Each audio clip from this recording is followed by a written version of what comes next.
ಓಂ ಲಕ್ಷ್ಮೀ ನಾರಸಿಂಹಾಯ ನಮಃ. ನಿತ್ಯಭಕ್ತಿ ಕಾರ್ಯಕ್ರಮಕ್ಕೆ ಸುಸ್ವಾಗತವನ್ನು ಕೋರುತ್ತಾ, ಇಂದು ಮನೆಯಲ್ಲಿ ದೇವರ ಮನೆ ಅಂತೇನಿರುತ್ತೆ, ಆ ದೇವರ ಮನೆಯಲ್ಲಿ ನಾವು ಏನು ಇಟ್ಕೋಬೇಕಾಗಿರುತ್ತೆ, ಆ ದೇವತಾ ಲಹರಿಗಳನ್ನು ಆಹ್ಲಾದಿಸಬೇಕು. ನಮ್ಮ ಪ್ರಾರ್ಥನೆ ಅಲ್ಲಿ ನಮ್ಮ ಸಂಕಲ್ಪಗಳು ಪ್ರಾರ್ಥನೆ ನಾವು ಭಗವಂತನಿಗೆ ಹೇಳ್ಕೊಳ್ತಕ್ಕಂಥದ್ರಿಂದ ನಮಗೆ ಫಲ ಸಿಗಬೇಕು ಅಂದರೆ ಆ ದೇವತಾ ಮನೆ ಹೇಗಿರಬೇಕು, ಆ ದೇವತಾ ಮನೆಯಲ್ಲಿ ಅಥವಾ ದೇವರ ಮನೆಯಲ್ಲಿ ಯಾವ ವಸ್ತುಗಳನ್ನು ಇಟ್ಕೊಂಡಾಗ ಹೆಚ್ಚು ಧನಾತ್ಮಕ ಲಹರಿಗಳು ನಮಗೆ ಅಲ್ಲಿ ಸೇರುತ್ತೆ, ಅದರಿಂದ ನಮ್ಮ ಕಷ್ಟಗಳು ನೀಗುತ್ತೆ, ನಮ್ಮ ಸಂಕಲ್ಪಗಳು ಈಡೇರುತ್ತೆ. ಆ ರೀತಿ ಯಾವ ವಸ್ತುಗಳು ಇಟ್ಕೋಬೇಕು ಅಂದರೆ ಪ್ರಪ್ರಥಮವಾಗಿ ಕುಲದೇವತಾ ಫೋಟೋ ಇರಬೇಕು.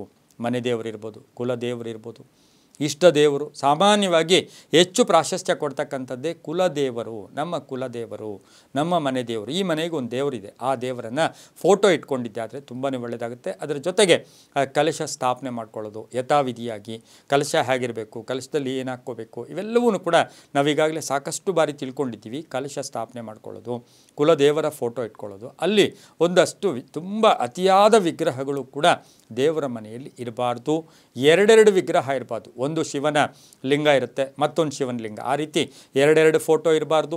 ಎರಡೆರಡು ವಿಗ್ರಹಗಳಿದ್ದಿದ್ದೆ ಆದರೆ ಅದು ತುಂಬನೇ ಒಳ್ಳೆಯದಾಗ್ತಕ್ಕಂಥ ಒಂದು ಕಷ್ಟಗಳು ಏರ್ಪಡ್ತಕ್ಕಂಥ ಸಾಧ್ಯತೆ ಇರುತ್ತೆ. ಪ್ರಾರ್ಥನೆ ಮಾಡೋಕ್ಕೆ ಹೋದಾಗ ಅಲ್ಲಿ ಸ್ವಲ್ಪ ವಿಶಾಲವಾಗಿರ್ತಕ್ಕಂಥ ಅಥವಾ ನಾವೇನು ಗೊತ್ತಾ, ಅತಿಯಾದ ವಸ್ತುಗಳನ್ನು ಇಟ್ಕೊಂಡಾಗ ಮನಸ್ಸಿನಲ್ಲಿ ನಮಗೇನಾಗುತ್ತೆ, ಭಗವಂತನ ಕಡೆ ಹೆಚ್ಚು ಗಮನಕ್ಕೆ ಹೋಗೋದು ಕಡಿಮೆ ಆಗುತ್ತೆ.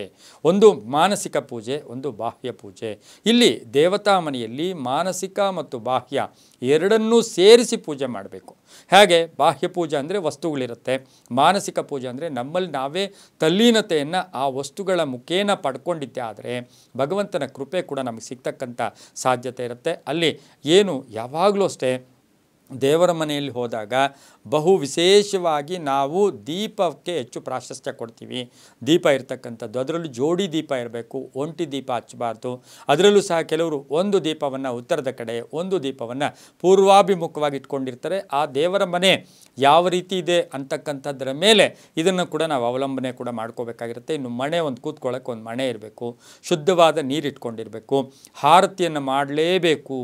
ಆರತಿ ಮಾಡೋಕ್ಕೆ ಒಂದು ಸಣ್ಣ ಆರತಿಯ ತಟ್ಟೆ ಇರ್ಬೋದು, ಆರತಿ ಮಾಡ್ತಕ್ಕಂಥ ಒಂದು ಪರಿಕರ ಇದ್ದಿದ್ದೆ ಆದರೆ ತುಂಬ ಒಳ್ಳೆಯದು. ಅದರ ಜೊತೆಗೆ ಆ ಮನೆಯಲ್ಲಿ ಒಂದು ಗಂಟೆಯನ್ನು, ಸಣ್ಣ ಗಂಟೆ, ಅದು ಬೆಳ್ಳಿ ಇರ್ಬೋದು, ತಾಮ್ರ ಇರ್ಬೋದು, ಹಿತ್ತಾಳೆ ಇರ್ಬೋದು, ಎಲ್ಲವೂ ಒಂದೇ. ಭಗವಂತನಿಗೆ ನೀವು ಬಂಗಾರದ ಗಂಟೆ ಇಟ್ಕೊಂಡು ನಾವು ಕೂತ್ಕೊಂಡು ಬಂಗಾರದ ತಟ್ಟೆ ಇಟ್ಕೊಂಡ್ರೂ ಕೂಡ ಭಗವಂತ ನಿಮ್ಮ ಅಲ್ಲಿ ನೋಡೋದು ಭಕ್ತಿ ಮಾತ್ರನೇ ಹೊರತು ಬೇರೆ ಏನೂ ನೋಡದೇ ಇರೋದ್ರಿಂದ ಅಲ್ಲಿ ಆರತಿ ಮಾಡೋಕ್ಕೆ ಒಂದು ಪುಟ್ಟ ಪರಿಕರ ಇಟ್ಕೊಂಡಿದ್ದೆ ಆದರೆ ತುಂಬಾ ಒಳ್ಳೆಯದಾಗುತ್ತೆ. ಹೆಚ್ಚಿಗೆ ವಸ್ತುಗಳನ್ನು ದೇವರ ಮನೆಯಲ್ಲಿ ಇಟ್ಕೊಳ್ಳೋದು ಅಷ್ಟು ಶುಭ ಕೂಡ ಅಲ್ಲ.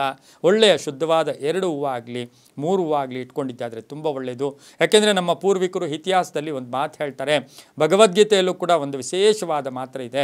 ಪತ್ರಂ ಪುಷ್ಪಂ ಫಲಂ ತೋಯಂ ಯೋಮಯ ಭಕ್ತ ಪ್ರಯಶ್ಚತಿ ತದಹಂ ಭಕ್ತ ಪಹೃತಂ ಅಶ್ನಾಮಿ ಪ್ರಯತಾತ್ಮನಃ. ಪತ್ರವಾಗಲಿ ಪುಷ್ಪವಾಗಲಿ ಏನೋ ಒಂದನ್ನು ಭಗವಂತನಿಗೆ ಕೊಡೋ ರೀತಿ ನಮ್ಮ ಮನಸ್ಸಿಟ್ಕೊಂಡಿದ್ದೆ ಆದರೆ ತುಂಬಾ ಒಳ್ಳೆಯದಾಗುತ್ತೆ. ಎಲ್ಲವೂ ಕೂಡ ಅವರವರ ನಂಬಿಕೆಯ ಆಧಾರದ ಮೇಲಿರುತ್ತೆ. ಸರ್ವೇ ಜನ ಸುಖಿನೋ ಭವಂತು, ಸಮಸ್ತ ಸನ್ಮಂಗಳಾನಿ ಭವಂತು.